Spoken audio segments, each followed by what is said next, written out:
ኪላላይሶን። ውድ የተከበራችሁ የከስደት ወደ ሀገር ቤተሰቦች እንደምን ሰነበታችሁ? እንኳን ለሰሙነ ሕማማት በሰላም አደረሳችሁ አደረሰን እያልኩ አጠር ያለች ምንባብ ይዤላችሁ ቀርቤያለሁ። የምንባቡ ርዕስ የፍቅር መንገድ ሰሙነ ሕማማት። ከሰማያት ሰማያት ዝቅ ብሎ ከግርማ መንግስቱ ተለይቶ ስለ ሰው ልጅ ፍቅር ሲል ራሱን ዝቅ ያደረገው ጌታ መንገድ ዛሬም በልባችን ያው ነው። ሰሙነ ሕማማት የፍቅር ጥግ፣ የትዕግስት ልክ፣ የቸርነት መዝገብ የተገለጠበት ሳምንት።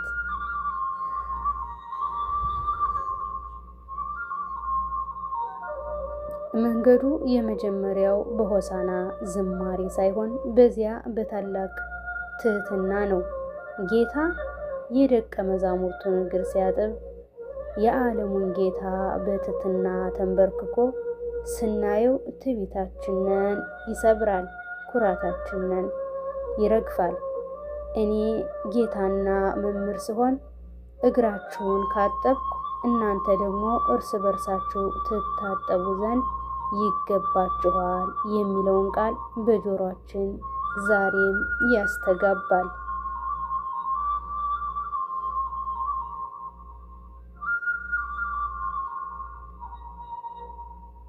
ወደ ጌቴ ሰማኒ እንሂድ። ሌሊቱ ቀዝቃዛ ነው። ሸለቆው ጭር ብሏል። ጌታ ብቻውን በጸሎት ተንበርክኳል።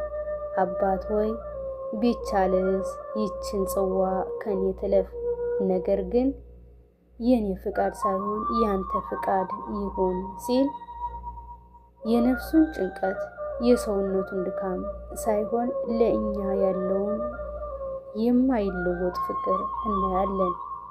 እኛ ተኝተን እሱ ግን ስለኛ ይቃትታል። ደሙ እንደ ላብ ጠብታ ወደ ምድር ይወርዳል። ከዚያም መከራው ጀመረ። መሳለቂያ ሆነ። የማይታመመው ታመመ፣ የማይገረፈው ተገረፈ።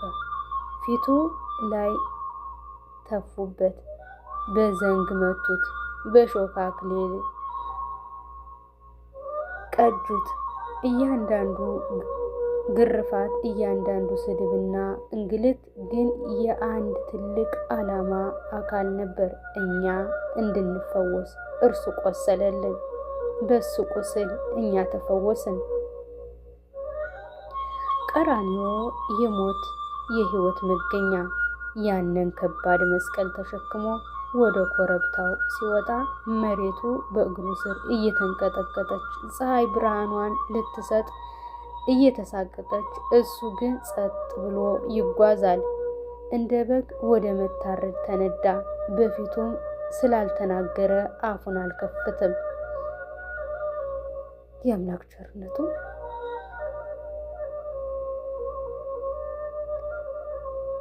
ሶስቱ ሰዓታት ዓለም በጨለማ የተዋጠችበት፣ ተፈጥሮ ሁሉ ፈጣሪዋን ሲሰቃይ አይታ የታወከችባት ሰዓት በመስቀል ላይ ሆኖ ተፈጸመ ሲል የሞት ስልጣን ተሰበረ።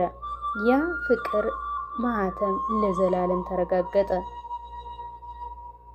እህቶቼ፣ ወንድሞቼ፣ ይህ ሰሞን ዝም ብለን የምናልፈው ተራ ሳምንት አይደለም። የህይወታችን ዋጋ የምናስብበት፣ የበደላችንን ብዛት የምናይበት፣ ነገር ግን ከዚያ በላይ የፈጣሪያችን ይቅርታ ቸርነት የምንደነቅበት ጊዜ ነው።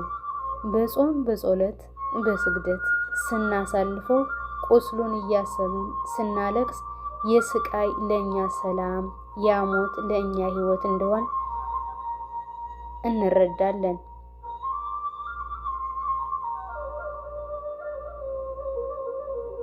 ሰሙነ ሕማማት በሐዘን ቢጀመርም መጨረሻው ግን ብርሃን ነው።